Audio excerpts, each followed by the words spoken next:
আজ সন্ধ্যাবেলায় কর্তাগিন্নি দুজনে বেরিয়ে পড়লাম মেলা দেখতে।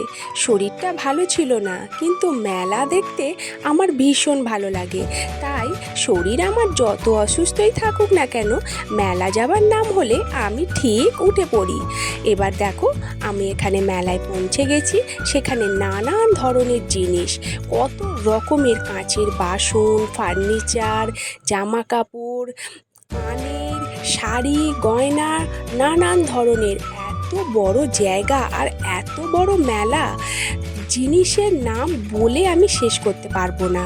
আপনারা অবশ্যই যাবেন, গিয়ে ঘুরে আসবেন। আর আমার ভিডিওটা ভালো লেগে থাকলে অবশ্যই একটা লাইক করবেন, চ্যানেলটাকে সাবস্ক্রাইব করে দেবেন এরকমই মজার মজার ভিডিও দেখার জন্য। আর আপনারা মেলাটা ঘুরে এসে আমাকে জানাবেন আপনাদের কেমন লেগেছে অবশ্যই।